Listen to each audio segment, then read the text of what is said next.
Hey everybody, welcome back to another episode of Stupid Gun Myths. I'm Mike B, and today we're going to be talking about the one you've all been waiting for. Everybody's been requesting this, and I've actually wanted to do it. I just wanted to get a few numbers straight, do a little bit of refresher on this whole thing. Before we get started, I understand there's a spot of rust here on the rear sight. I didn't really want to have this thing perfect. I was actually considering putting this in a saltwater bath for a few days and then blow drying it so it was all rusty and see if I could get my first confirmed coronary from an internet expert going, "Oh, there's so much fucking rust!" But I didn't for the sake of this video. I chose to oil up that end and forgot this little part right here. So, all right.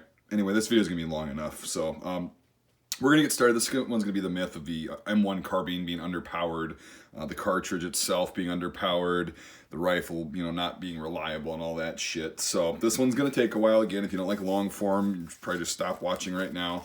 But I've got some notes written down that I'm going to be jumping off of.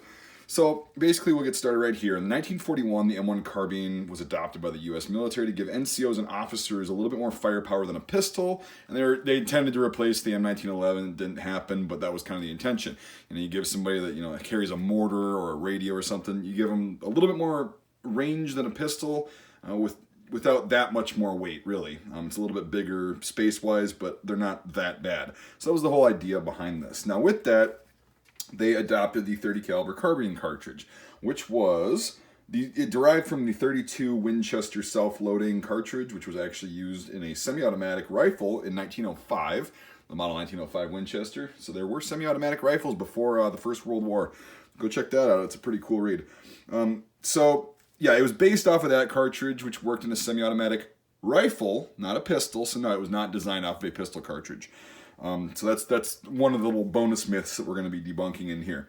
And we already did. So the cartridge that the military adopted had a 110 grain full metal jacket bullet with an average muzzle velocity out of the 18-inch barrel on the M1 carbine at about 1987 feet per second. And that equates to giving out about 764 foot-pounds of energy.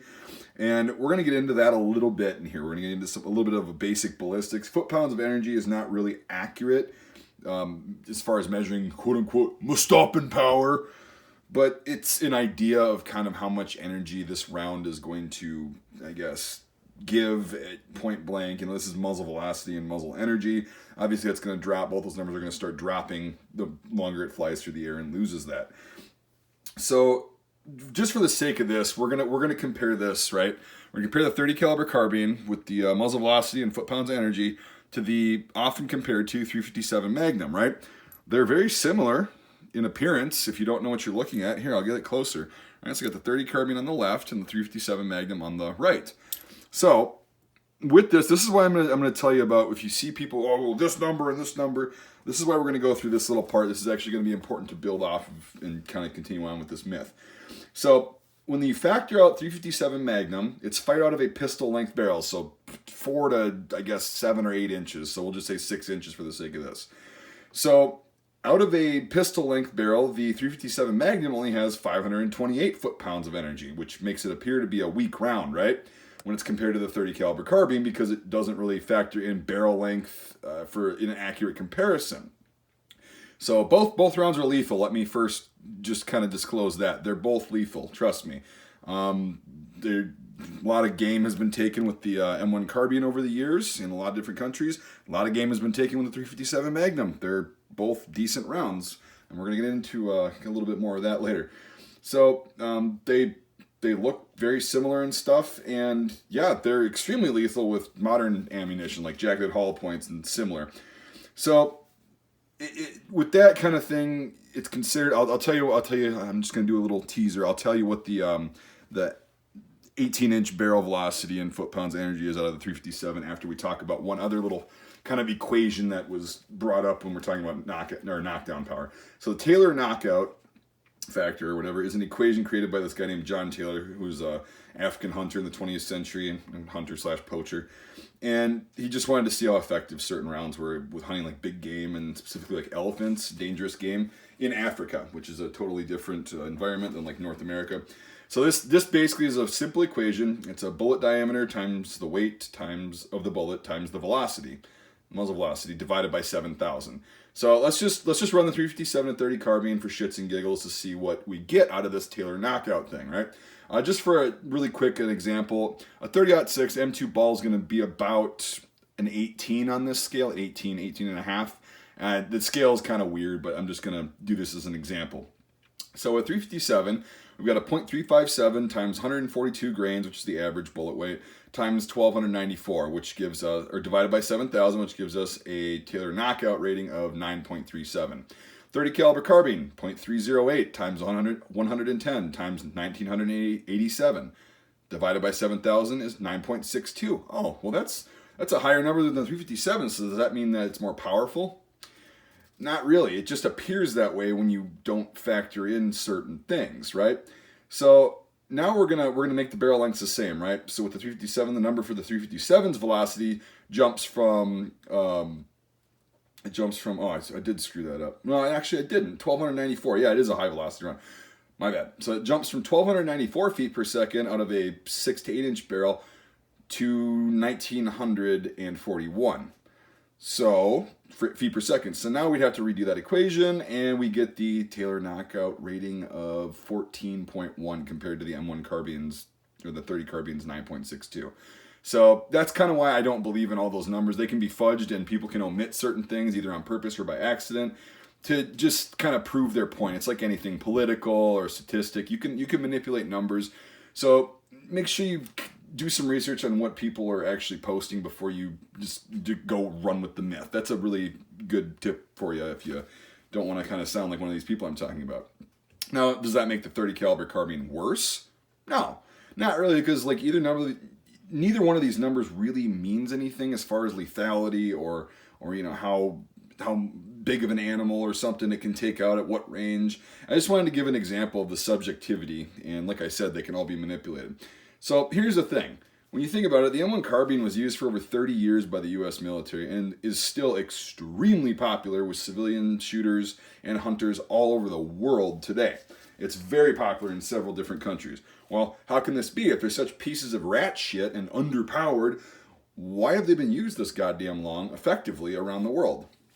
Oh, here we go. So we forgot about all the Germans who survived getting shot with the M1 because they were bigger than the Japanese.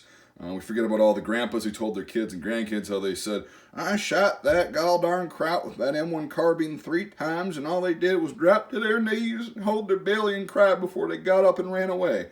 Yeah, oh fucking K. I mean, that would be maybe believable if I hadn't heard that same exact story with the same details about 20 times over the period of my life from 20 separate people of all different ages.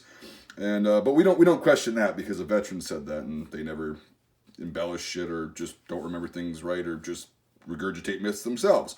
So, but anyway, you've already seen my other video on that probably, so you understand what I'm saying. Speaking of vapid fucking drivel, the myth really got cooking in the Korean War, right? So this is where the M1 and M2 carbines were pretty commonly used with US soldiers because they're lightweight, and the M2 carbine was fully automatic, which is pretty cool. The most famous rumor was that the thick coats of the North Korean/Chinese troops stopped the 30 caliber carbine and they were ineffective. Well, fuck me. Why don't we just issue heavy winter coats to law enforcement and military now instead of body armor? It's a hell of a lot cheaper and a little bit more comfortable. Oh, because generally people that know a little bit about something don't use myths as the basis for life and death equipment decisions.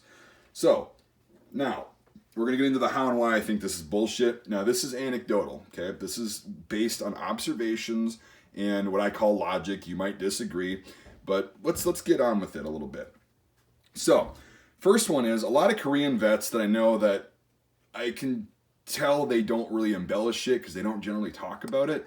When I bring up that thing, they just go, well, honestly, it was a lot due to poor marksmanship. Not everybody in the military, in the U.S. military, is an expert, that can take out shit at 1,000 yards with the standard service rifle. A lot of really shitty shots in the military, Marines included. I know you guys think otherwise, but a lot of people in the military are just not good shots, and that was a huge factor. And who wants to admit that they missed their fucking target?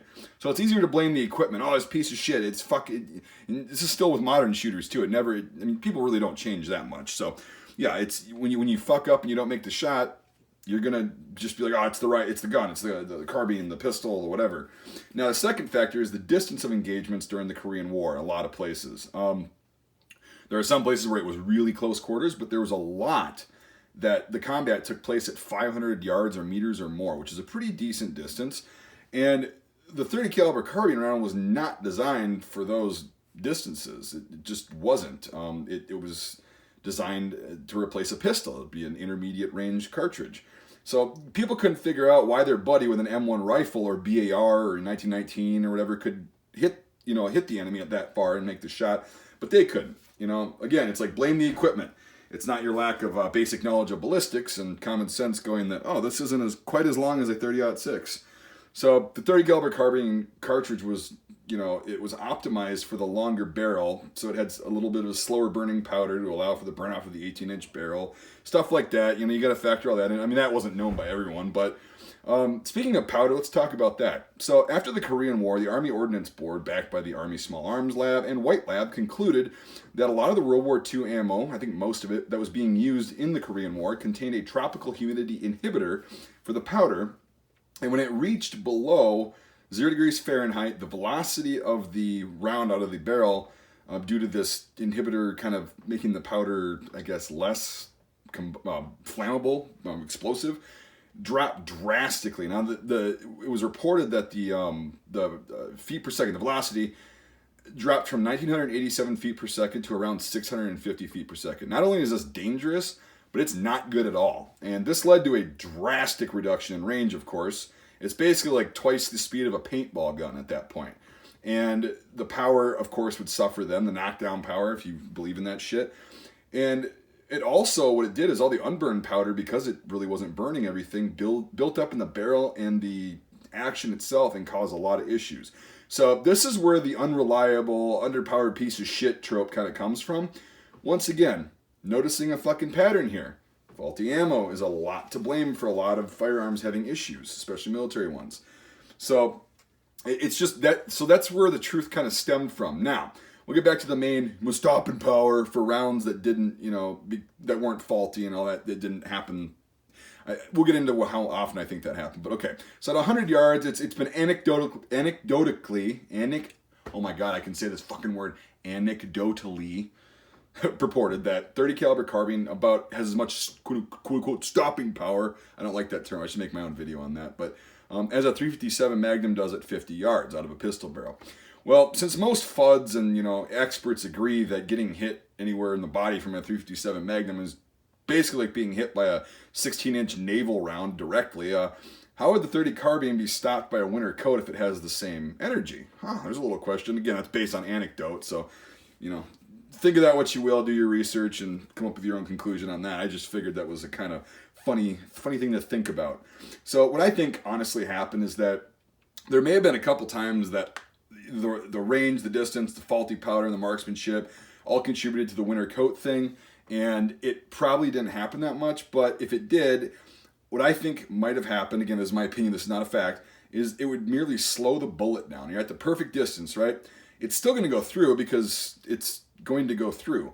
It's a winter coat. It's not body armor. It's not. They weren't that thick either. I wish I could get an original one and shoot it, but I don't think I have the money for that.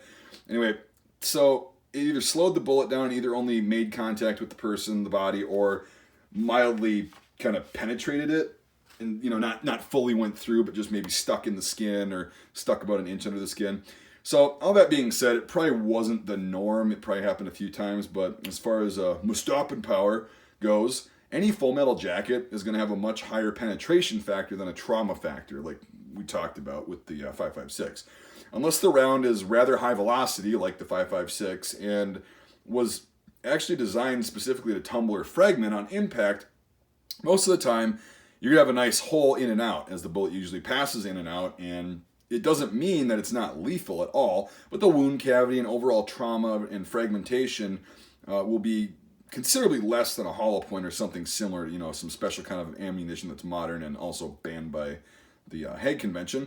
Combine this factor with some of the factors like limited range, faulty powder, and the full metal jacket bullet, not having as much trauma, and this can lead to a lesser, quote-unquote, lesser performance than a rifle round, which is what the 30 carbine was constantly compared to.